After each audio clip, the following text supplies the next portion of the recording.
말씀 함께 살펴보겠습니다. 사무엘하 15장 13절에서 23절의 말씀입니다. 구약성경 487페이지 근처에 있습니다. 사무엘하 15장 13절에서 23절의 말씀을 한 절씩 교독하시며 마음에 받겠습니다. 제가 먼저 13절의 말씀을 보겠습니다. 전령이 다윗에게 와서 말하되 이스라엘의 인심이 다 압살롬에게로 돌아갔나이다 한지라. 다윗이 예루살렘에 함께 있는 그의 모든 신하들에게 이르되 일어나 도망하자. 그렇지 아니하면 우리 중 한 사람도 압살롬에게서 피하지 못하리라. 빨리 가자. 두렵건대 그가 우리를 급히 따라와 우리를 해하고 칼날로 성읍을 칠까 하노라. 왕의 신하들이 왕께 이르되 우리 주 왕께서 하고자 하시는 대로 우리가 행하리이다. 보소서 당신의 종들이니이다 하더라. 왕이 나갈 때 그의 가족을 다 따르게 하고 후궁 10명을 왕이 남겨두어 왕궁을 지키게 하니라. 왕이 나가매 모든 백성이 다 따라 벤멜을 하게 이르러 멈추어 서니 그의 모든 신하들이 그의 곁으로 지나가고 모든 그렛 사람과 모든 블렛 사람과 및 왕을 따라 가드에서 온 모든 가드 사람 600명이 왕 앞으로 행진하니라. 그때의 왕이 가드 사람 이때에게 이르되 어찌하여 너도 우리와 함께 가느냐? 너는 쫓겨난 나그네인이 돌아가서 왕과 함께 내 곳에 있으라. 너는 어제 왔고 나는 정처 없이 가니 오늘 어찌 너를 우리와 함께 떠돌아다니게 하리요. 너도 돌아가고 내 동포들도 데려가라. 은혜와 진리가 너와 함께 있기를 원하노라 하니라. 이때가 왕께 대답하여 이르되 여호와의 살아계심과 내 주 왕의 살아계심으로 맹세하옵나니 진실로 내 주 왕께서 어느 곳에 계시든지 사나 죽으나 종도 그곳에 있겠나이다 하니 다윗이 이때에게 이르되 앞서 건너가라 하매 가드 사람 이때와 그의 수행자들과 그와 함께한 아이들이 다 건너가고 함께 있습니다. 온 땅 사람이 큰 소리로 울며 모든 백성이 앞서 건너가매 왕도 기드론 시내로 건너가니 건너간 모든 백성이 광야길로 향하니라. 아멘. 하나님의 말씀입니다. 아멘. 오늘도 금요 구육장 성경 공부 오신 여러분을 환영하고 축복합니다. 주변을 바라보면서 축복의 인사, 사랑의 인사 나눌 텐데 오늘도 5글자의 기적을 통해서 기적을 나누겠습니다. 내 굳었던 표정이 인사하면 미소가 지어집니다. 행복을 찾는데 큰 노력도 필요 없습니다. 5글자 축복합니다. 사랑합니다. 존경합니다. 힘내세요. 기도할게요. 이런 수많은 축복의 기적 같은 5글자가 있습니다. 빨리 마음속에 2문장을 새기세요. 나 뭐 해야 되겠다. 새기셨죠? 우리 옆 사람과 함께 축복의 인사 나누겠습니다. 권사님 힘내세요. 환영합니다. 사랑합니다. 축복합니다. 오늘 말씀을 통해서 은혜 받으기를 간절히 소망합니다. 어떻습니까? 표정이 밝아졌습니다. 내 마음의 주름도 펴졌습니다. 늘 주님의 샬롬, 평화, 사랑을 나누는 저와 여러분 되기를 소망합니다. 오늘은 반역하는 자, 충성하는 자라는 주제로 사무엘하 15장의 말씀을 통해서 하나님 말씀을, 은혜를 나누고자 합니다. 영국의 유명한 설교가가 있습니다. 찰스 스펄전 목사님이 어느 시골에 가서 농장을 찾게 되었습니다. 농가의 농장 마당 한쪽 편에는요 큰 분향계가 세워져 있었습니다. 분향계 끝에는 바람 방향을 가리키는 뭐가 있습니까? 화살촉이 바람이 부는 대로 이리저리 흔들리고 있는 거예요. 스펄전 목사님은 그 모습이 재미있어 관찰하게 되었습니다. 그런데 가만히 보니까 화살촉 끝에 한 표지에 뭐라고 쓰여져 있는 거예요. 그래서 그 표지에 뭐라고 쓰여져 있는가 가까이 가보니까 이렇게 적혀 있습니다. 하나님은 사랑이시다. 요한일서 4장 16절의 말씀이 거기에 딱 적혀져 있는 거예요. 스펄전 목사님은 좀 의아하게 생각했습니다. 왜 저기에 붙여 있지? 그래서 집 주인 농부에게 물어봤습니다. 주인님, 설마 하나님의 사랑이 바람 부는 대로 바뀐다는 뜻은 아니겠지요? 그러자 농부가 이렇게 대답했습니다. 웃으면서 이렇게 대답했는데 물론입니다. 정반대입니다. 어떤 바람이 불든 어떤 방향으로 바람이 불던 간에 하나님의 사랑은 여전히 변함없으십니다. 모든 불어오는 바람이 다 하나님의 사랑입니다 라는 뜻으로 가지고 저기에 저렇게 붙여 있었습니다. 잔잔한 바람이든 거친 바람이든 찬 바람이든 따뜻한 바람이든 다 하나님의 사랑의 바람입니다. 그 사랑의 바람을 통해서 우리 가축들이, 우리 곡식이, 또한 제가 무럭무럭 자라고 있습니다. 우리 인생도 마찬가지겠죠. 이리저리 삶의 풍랑 가운데 마주치고 있습니다. 때로는 거센 풍랑, 때로는 순전한 따뜻한 풍랑 가운데 우리의 믿음이 변함없이 흔들림 없이 자라가는 것은 하나님의 사랑 때문입니다. 거친 풍랑 가운데서 하나님의 사랑은 변치 않으십니다. 우리를 향한 하나님의 사랑은 절대로 변치 않습니다. 기쁠 때도 변치 아니하고 눈물의 골짜기를 지나간다 할지라도 하나님의 사랑은 변치 않습니다. 이해할 수 없어요. 고통 가운데 있습니다. 그럼에도 불구하고 하나님의 사랑은 우리를 향한 하나님의 계획은 변치 않습니다. 마침내 그 풍랑을 따라서 가게 되면 가장 좋은 길로, 가장 선한 길로, 가장 의의 길로 주님께서 우리를 인도하게 해 주실 것입니다. 어떤 바람이 불든 하나님의 방법대로 우리를 만들어 가시는 그 신실하신 하나님의 방법을 신뢰하는 복된 시간 되기를 간절히 축복합니다. 그래서 오늘도 나를 위해 쉬지 않고 일하시는 하나님의 일하심을 신뢰하십니까? 비록 지금 내가 빈들에 서 있고 초라한 인생, 눈물의 골짜기를 지난다 할지라도 우리의 인생 가운데, 그 풍랑 가운데 나를 변화시키고 만드시는 하나님의 신실하신 일하심을 신뢰하십니까? 아멘, 아멘 하면요 오늘 말씀에 큰 은혜가 받을 줄을 믿습니다.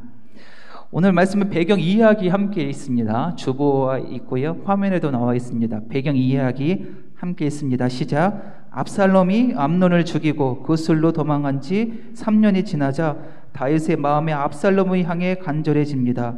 왕의 마음을 눈치챈 요압이 압살롬을 예루살렘으로 데려오지만 다윗은 압살롬을 2년 동안 대면하지 않습니다. 압살롬이 꾀를 내어 요압을 통해 왕을 만납니다. 왕을 배반한 마음을 품은 압살롬은 자신의 군대를 모으고 백성의 마음을 훔칩니다. 이렇게 4년 동안 주도 면밀하게 반란을 준비한 압살롬이 드디어 헤볼론에서 스스로 왕이 되었음을 선포합니다. 이 소식을 들은 다윗은 큰 두려움에 빠져 다급히 예루살렘을 떠나 도망갑니다. 다윗의 아들 압살롬이요 아버지를 배신하고 반역을 준비했습니다.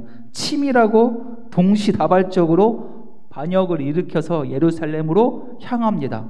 드디어 예루살렘을 정복했다는 거예요.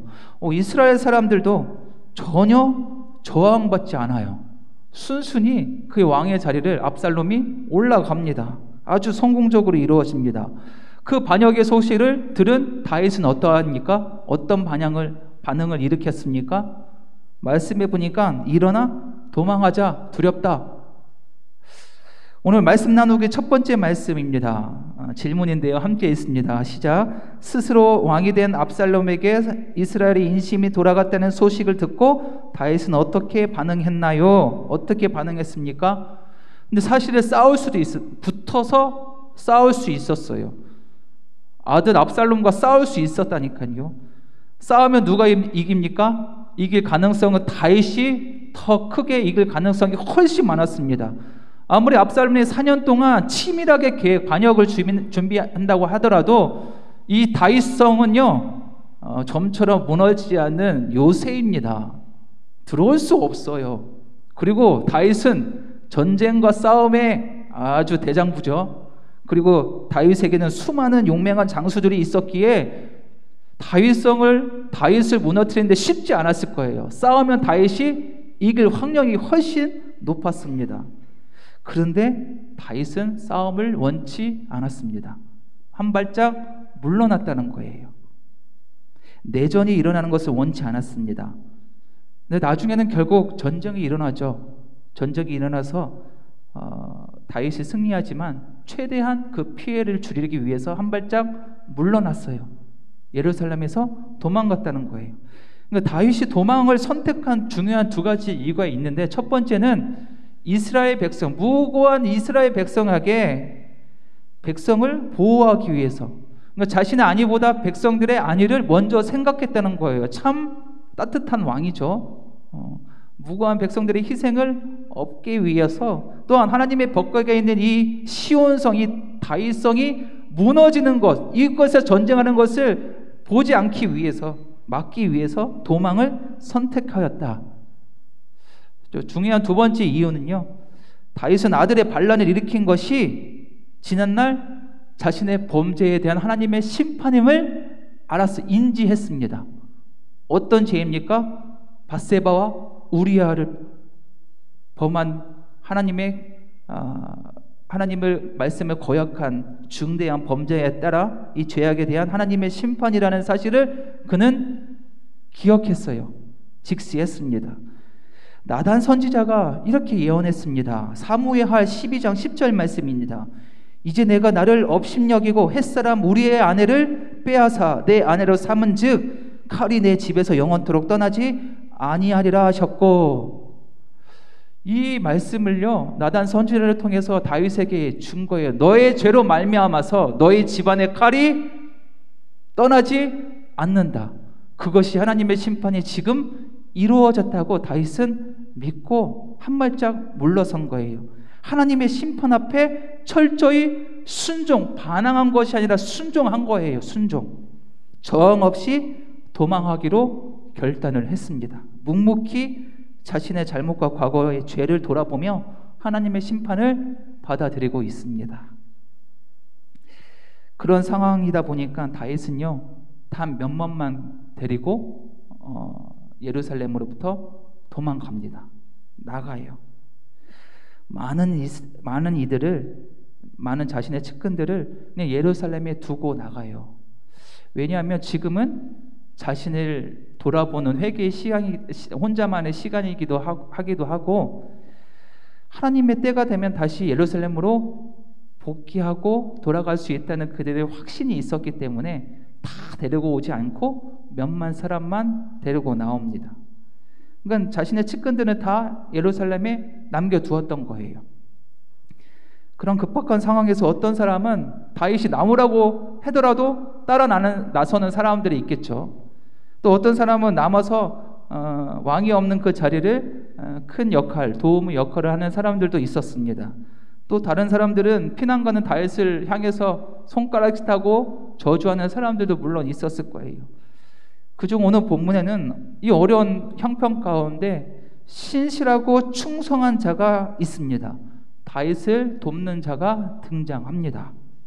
오늘 말씀 나누기 두 번째 말씀입니다. 두 번째 질문인데요. 함께 읽습니다. 시작. 다윗이 도망갈 때 함께 따라 나선 가드 사람은 누구인가요? 그는 다윗과 함께 가겠다고 무엇으로 맹세했나요?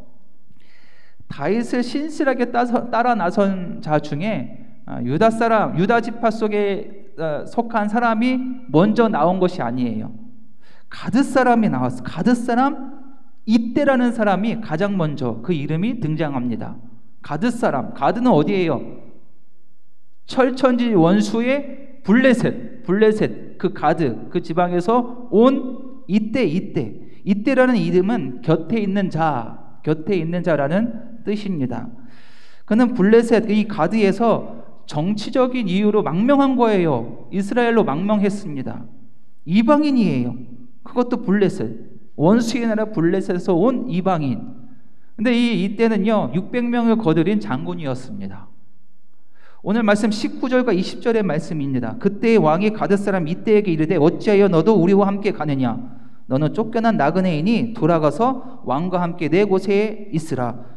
20절 너는 어제 왔고 나는 정처 없이 가니 오늘 어찌 너를 우리와 함께 떠돌아다니게 하리요? 너도 돌아가고 내 동포들도 데려가라. 은혜와 진리가 너와 함께 있기를 원하노라 하니라. 아멘. 다윗이 이때에게 이렇게 얘기합니다. 너는 쫓겨난 나그네이다. 쫓겨났어요. 블레셋에서 쫓겨난 망명한 나그네입니다.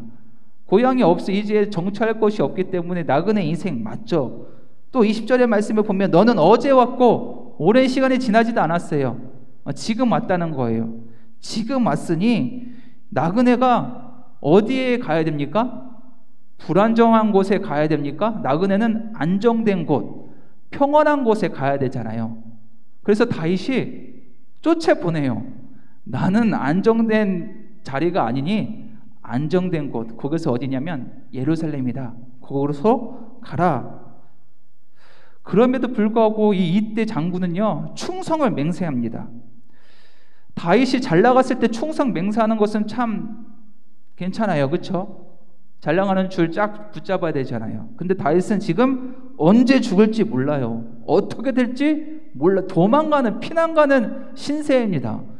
그 도망가는 상황에서 충성하겠다는 것이 참 쉽지 않은 일인데 이때는 목숨을 걸고 충성하겠다고 얘기합니다. 보통은 잘 되는 줄에 서는데 망하는 줄에 섭니다. 이때는 망하는 줄에 섰다는 거예요. 참 놀라운 사람이죠. 장군이죠. 그런데 이 장군은요, 소문대로 능력이 참 좋은 장군, 싸움도 잘해요. 지혜로 총명스러운 장군입니다. 나중에 압살롬과 큰 전쟁을 합니다. 그때 장군, 가장 위대한 장군 3명 중에 1명으로 꼽힐 정도로 큰 공을 이루은 이때 장군이기도 합니다. 사실 이때가 용맹스러운 이 지도력을 가지고 지금 다윗을 보호해 줘야 돼요. 다윗에게는 이런 장군이 꼭 필요했습니다. 그렇죠. 다윗에게는 지금 너무도 다급하고 절박한 상황이기 때문입니다. 그러나 다윗은 이때를 거절합니다. 왜 그랬을까요? 이 장군은 미래가 창창한 젊은 장군이기 때문에 더 좋고 더 안정된 곳으로 보냅니다. 19절 후반부의 말씀, 다윗이 이렇게 얘기합니다. 돌아가라. 어디로 돌아가라 합니까? 예루살렘으로, 안정된 예루살렘으로 돌아가라. 그곳엔 누가 있건 왕과 함께. 이때 왕은요, 자기를 뜻하는, 다윗을 뜻하는 게 아니라 누구? 압살롬과 함께 거기에 있어라.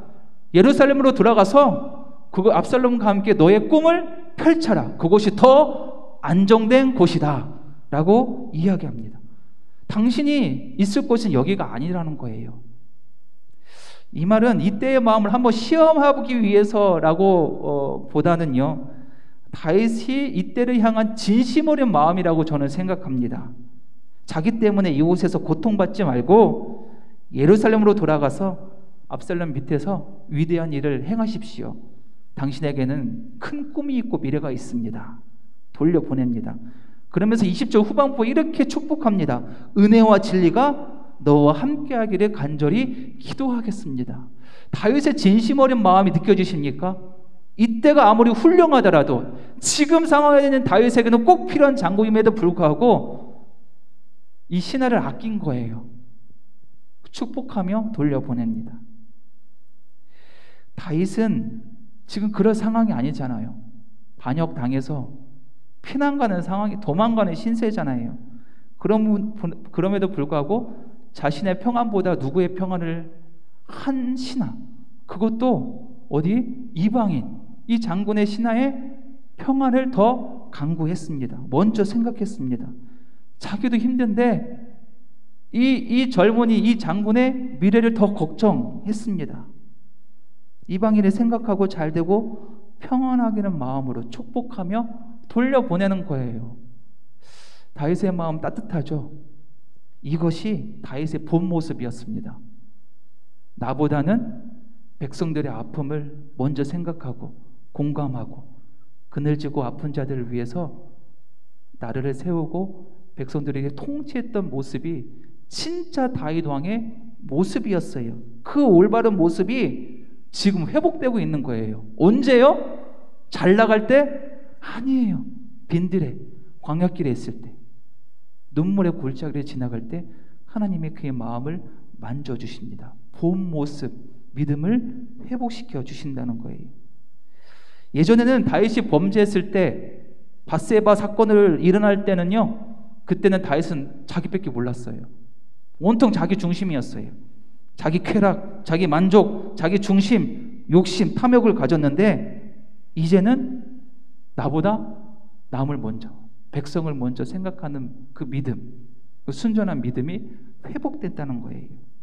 바로 이것이 그리스도인들의 참된 리더십이 아닐까 저는 생각합니다. 리더십이요. 급한 상황 가운데서도 자기를 먼저 보호하는 것이 아니라 먼저 이웃을 살펴보고 이웃의 아픔을 물어보는 것이 영적인 리더자들의 삶이 아닐까 저는 생각합니다. 다윗이 그렇게 했었어요. 그런데 잠시 놓쳐버렸습니다. 이렇게 가능한 것이 어떻게 가능할까? 다윗이 이렇게 나보다 남을 먼저 냈던 그 순수한 마음을 회복하고 간직할 수 있는 것이 이유가 어떻게 가능했을까? 다윗은 다시 하나님 앞에 섰기 때문에 가능했습니다. 하나님 앞에 다시 섰어요. 하나님 앞에 코람되 하나님 앞에 다시 서니 하나님의 은혜로 자기의 영혼육이 채워졌습니다. 내 빈잔이 하나님의 은혜를 채워주니 내 잔이 넘치나이다. 하나님의 은혜가 가득 채우니 어떡합니까? 이 은혜가 흘러간다는 거예요. 누구에게? 이웃들에게, 아픈 자들에게 흘러가요. 이것이 축복의 통로입니다. 그러니 이웃을 사랑하기 위해서는 누구를 사랑합니까? 하나님을 사랑하는 것이 맞습니다. 하나님을 사랑하면 하나님의 은혜와 기쁨이 내 영혼력을 뒤덮고 내 잔이 넘쳐서 어디에게? 이웃 세상에게 흘러가는 거예요. 하나님의 사랑과 이웃 사랑은요, 동전의 양면처럼 딱 붙어 있습니다. 둘이 떨어질 수가 없는 거예요. 하나님의 사랑이 충만하면 이웃을 사랑할 수 있을 수밖에 없는다는 거예요. 그것을 다윗은 체험해서 다시 하나님 앞에 섰습니다. 그랬더니 회복시켜 주셨어요. 그의 마음을 온전하게 다시 회복시켜 주셨습니다. 21절의 말씀입니다. 21절의 말씀 함께 있습니다. 시작. 이때가 왕께 대답하여 이르되 여호와의 살아계심과 내 주 왕의 살아계심으로 맹세하옵나니 진실로 내 주 왕께서 어느 곳에 계시든지 사나 죽으나 종도 그곳에 있겠나이다 하니. 아멘. 그렇게 가라고 했는데 이때 갔습니까? 안 갔어요. 다윗의 그런 조언에도 불구하고 나 하나님의 살아계심과 그리고 당신 다윗의 왕의 생명을 두고 맹세하기를 내가 사느나 죽으나 끝까지 충성하겠습니다. 와, 대단하지 않습니까? 이 사랑의 충성의 고백 참 멋지지 않습니까? 어떻게 또 이 사람이 가능했을까? 이방 사람인데. 이때의 마음에도 하나님의 사랑이 들어왔어요. 하나님의 은혜가 심겼습니다. 이때는 이스라엘로 망명하고 여호와 하나님을 믿었어요. 알게 되었습니다. 믿게 되었어요. 그래서 그의 입술에서 먼저 여호와의 살아계심과 라고 맹세를 하는 거예요. 여호와의 살아계심은요, 이방인들은 하지 못하는 고백이에요. 맹세예요. 오직 하나님을 믿는 사람만 이 고백과 명령을 합니다. 맹세를 합니다. 이때가 하나님을 믿었어요. 하나님의 은혜를 체험했어요. 먼저 하나님의 살아계심을 먼저 앞세웁니다. 이때에 하나님이 계십니까? 계셨어요. 하나님을 만났습니다. 성경에서는 언제 만난지 기록이 되지 않았지만 분명히 이때는 하나님을 만나는 경험을 했습니다. 완전히 개종된 거예요. 이방인이 정말 하나님의 참된 하나님 나라의 백성으로 변화된 거예요. 그리고 하나님이 기름 부으신 왕 다윗 왕에게 목숨을 걸고 충성하겠다 고백하는 거예요. 많은 이스라엘 사람들은 다윗을 반역합니다. 등을 졌습니다. 자신의 아들도 반역을 하고 있는데 이방인 한 사람, 그것도 이스라엘의 적군 이 블레셋에서 온 가드 사람, 이때가 자기를 향해서 목숨을 걸고 충성을 한다? 놀라운 일이죠. 하나님의 은혜가 없으면 이렇게 고백할 수가 없었어요. 다윗은 그 순수하고 담대한 열정, 그 신앙을 보고 큰 충격에 빠졌습니다. 나도 그때가 있었는데, 나도 저 골리앗 앞에서 담대하게 만군의 여호와 이름으로 담대하게 나갔던 그 순수하고 깨끗한 신앙의 그때가 있었는데, 이때의 그 믿음, 그 뜨거운 믿음을 보고 다윗은 회개했어요. 반성했습니다. 도전을 받았다는 거예요. 나도 그때가 다시 돌아가야 되겠다. 사랑하는 성도 여러분, 우리도 신앙생활 하면 우리 신앙이 뜨거워졌던 믿음이 점점 미지근해집니다. 형식적인 껍데기만 남을 때가 있어요. 그렇죠? 그때 내 옆에 성령 충만한 사람이 여기 왔습니다. 그 사람이 간증을 하고 말씀을 전하면 나도 모르게 다시 뜨거워져요. 그래서 일부러 우리도 미지근한 갈급하면 어디로 갑니까? 기도원에 가요. 기도원에 가서 의대 많은 사람들과 함께 기도하면 나도 모르게 다시 한번 그 열정이 회복되는 경험을 합니다. 성령의 은혜를 받았던 그곳으로 향하여 갈급해서요. 가면 또 다른 새로운 은혜를 주십니다. 저도 그런 경험을 하고 있습니다. 제 사무실은 3층인데 옆자리에 아주 뜨거운 목사님이 계십니다. 목사 안수 받은 지 얼마 되지 않았어요. 그 목사님은요, 주야로 늘 말씀 가운데 묵상하고 쉬지 않으세요. 목사 안수 받은 지 10년 된 저가 그 뜨거운 그 한권미 목사님의 그 열정을 보면요, 다시 도전받습니다. 나도 그때가 있었는데 나도 다시 열심히 해야 되겠다. 그러니까 그 목사님을 보고 다시 한번 도전을 받고 회개를 하는 거예요. 열정을 다시 되찾는 것입니다. 하나님은 다윗에게 이때를 보내주신 이유는 이때 그 순수하고 깨끗한 담대한 믿음을 통해서 너희 믿음을 다시 한번 회복시켜라. 근데 그 자리가 어디입니까? 평안할 때? 아니에요. 광야길을 걸어갈 때 아무도 없는 빈들에서 하나님은 사람을 돕는 천사를 보내주셔서 그렇게 훈련시키고 다윗을 그렇게 만들어 주십니다. 마지막 22절과 23절의 말씀입니다. 함께 읽습니다. 22절 23절 시작. 다윗이 이때에게 이르되 앞서 건너가라 하매 가드 사람 이때와 그의 수행자들과 그와 함께한 이들이 다 건너가고 온 땅 사람이 큰 소리로 울며 모든 백성 앞에 건너가매 왕도 기드론 시내를 건너가니 건너간 모든 백성이 광야길로 향하니라. 아멘. 다윗은 이때 그 충성심으로 말미암아 감동을 받고요, 이때와 그의 사람들을 자기들을 호위하는 군대로 함께 광야길을 걸어갑니다. 이때는 다윗과 그를 따르는 사람들의 호위를 맡아서요, 다윗의 그 초라한 행렬이 아주 품격 있는 아주 든든한 행렬이 되었습니다. 그런데 도망가는 중에 다윗과 그의 신하들이요, 눈물을 흘려요.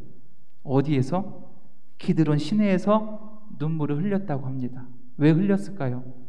기드론 시내를 지나면 이제 예루살렘에서 완전히 벗어난다는 거예요. 내가 사랑하고 내가 존경하는 다윗 왕이 영광이 이제 무너졌다. 그림자가 졌다는 거예요. 그러니 그 수많은 충성스러운 그 신하들의 눈에 눈물이 흘리는 거예요. 얼마나 충성스럽습니까? 다윗은요, 이렇게 신실하고 믿음의 이 신하들, 이 용사들 덕분에요, 이 어려운 길을 잘 헤쳐나갈 수 있었습니다. 흔들림 없이 오히려 이들을 통해서 그의 믿음이 회복되었고 단련해서 다시 예루살렘으로 돌아올 수 있게 되었습니다. 하나님의 역사는 꺼진 것 같지만 절대로 꺼지지 않습니다.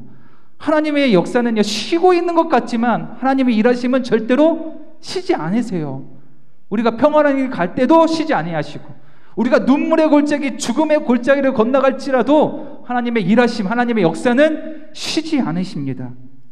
늘 우리에게 지키시고 도우시고 돕는 천사를 보내주셔서 나를 깨닫게 하시고 단련시키고 완전하게 단련시켜서 정금같이 달 때까지 우리를 훈련시키고 계시는 거예요. 누가? 하나님의 일하심 오늘도 끊임이 없는 거예요.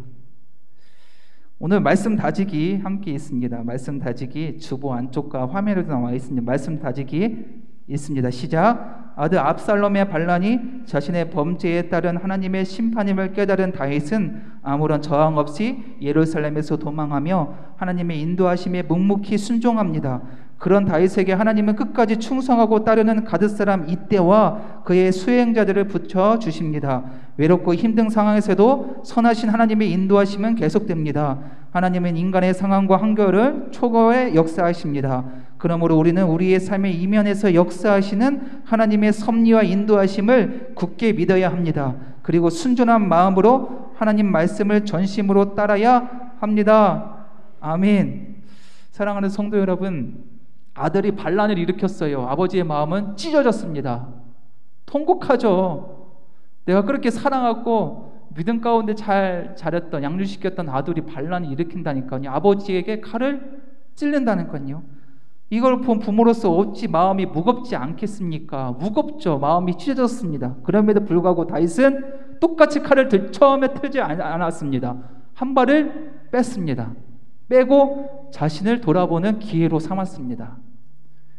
묵묵히 그 고난의 길을 걸어가며 자신의 지난 날을 돌아보고 회개했습니다. 다시 하나님 앞에 서기로 결심했습니다. 비록 지금 빈들이고 광야길에 서 있지만 하나님은 나를 위해서 쉬지 아니하신 하나님, 돕는 천사를 보내주세요. 그리고 그 천사를 통해서, 그 사람을 통해서 내 믿음을 연단시키고 훈련시켜셔서 그런 하나님의 역사하심, 일하심을 믿음의 눈으로 보게 하십니다. 그러니 빈들이 그때가 하나님이 역사하실 그때입니다. 사랑하는 성도 여러분, 지금 우리가 서 있는 곳이 빈들입니까? 눈물의 골짜기 지나고 계십니까? 그때가 하나님이 역사하실 때입니다. 그것이 계기가 되어 더 부르짖게 하시고 나의 잘못과 죄악을 돌아보며 회개하게 하시고 마침내 이전보다 더 깊고 넓은 성숙한 믿음으로 완전히 단련시키고 변화시켜 주실 줄을 믿습니다. 왜냐하면 오늘도 하나님은 쉬지 않고 내 삶을 통해 역사하고 계시기 때문입니다. 절대 하나님 우리 포기하지 아니하십니다.